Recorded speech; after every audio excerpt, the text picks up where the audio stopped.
Tangkap buronan kabur Kejaksaan Tinggi Sulbar bersama Kejari Negeri Polman menangkap seorang DPO pelaku terpidana kasus korupsi dana koperasi.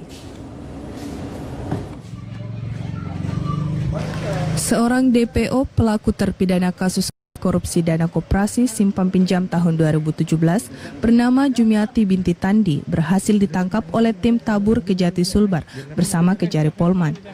DPO ditangkap di rumahnya di Kelurahan Sidodadi, Kecamatan Wonomulyo, Kabupaten Polman, setelah Kejari Polman melakukan pengintaian selama 6 hari. Kasih Penerangan Umum Kejari Sulbar Amiruddin mengatakan, penangkapan dilakukan atas perintah Kepala Kejaksaan Tinggi Sulbar, Joni Manurung.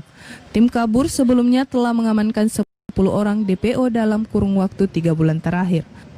Saat ini Kejati Sulbar telah mengamankan 11 orang dalam kasus korupsi dana koperasi simpan pinjam tahun 2017.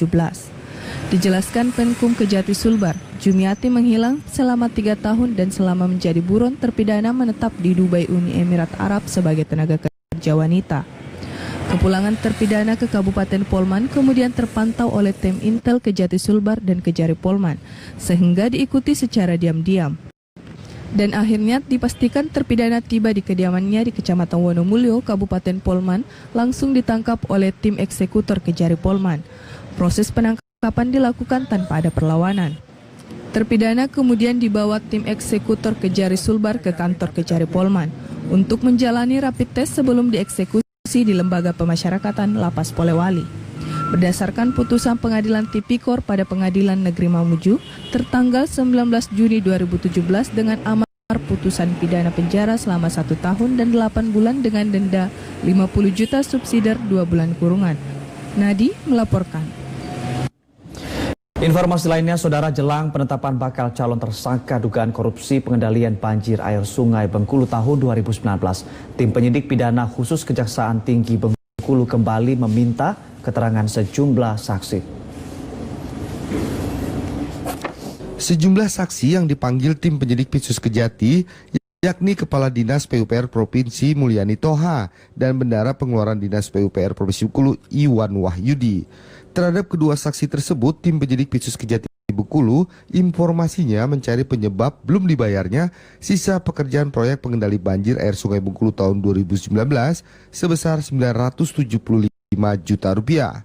Sementara saksi Iwan Wahyudi ketika dikonfirmasi mengatakan bahwa tidak ada masalah dalam pembayaran proyek tersebut. Kalau Bang sebagai bendara gimana Bang menurut Bang? Ya kita kan cuma pembayar hutangnya juga. Ya masalah terus apa ke depannya saya kurang tahu. Oh yang jelas kalau secara keuangan sudah. Pasti sebagai saksi aja. Oh gitu Bang. Bendara pengeluaran apa bendara apa? Bendara pengeluaran. Sementara beberapa waktu lalu, Kepala Kejaksaan Tinggi Bengkulu Andi Muhammad Taufik mengatakan kerugian keuangan negara yang muncul dalam proyek pengendali banjir 2019 hasil audit BPKP mencapai miliaran rupiah dari total dana 6,9 miliar rupiah. Selain itu, bakal calon tersangka kasus tersebut lanjut Kejati, yakni lebih dari 1 orang. Agus Topo, TVRI Bengkulu melaporkan. Setelah kurang lebih 4 tahun menjadi buronan Kejaksaan Tinggi Maluku, akhirnya terpidana korupsi kegiatan lomba kompetisi siswa LKS Provinsi Maluku Luisa Korputi ditangkap di Jakarta. Penangkapan DPO dilakukan tim intelijen Kejaksaan RI bersama tim intelijen Kejati Maluku di apartemen Menara Kebonjeruk, lantai 11, Jakarta Barat.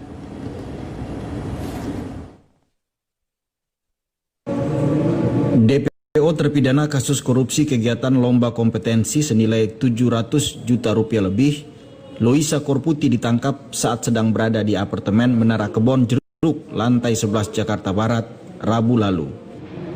Usai diamankan, terpidana diterbangkan dari Jakarta dan tiba di Ambon Jumat pagi pukul 7.00 waktu Indonesia Timur. Terpidana diamankan dalam keadaan sakit menggunakan kursi roda.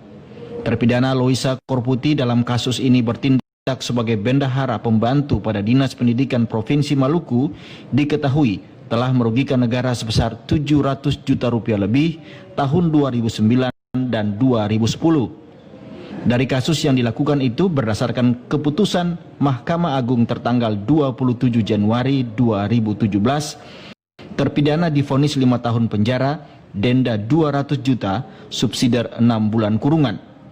Hal ini berkat adanya kerjasama antara Intel Kejagung dengan Intel Kejaksaan Tinggi Maluku mengamankan terpidana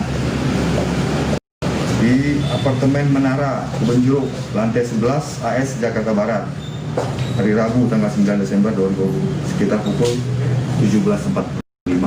Jadi ini pidananya diamankan di Kebon Jeruk di apartemen.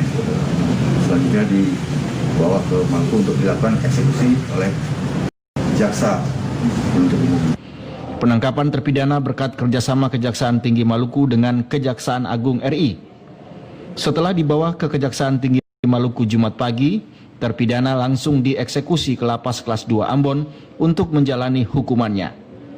Minggus Noya dan Edmond Tupan melaporkan. Saudara, sejumlah informasi lainnya akan hadir sesaat lagi. Tetaplah bersama kami di Klik Indonesia Pagi.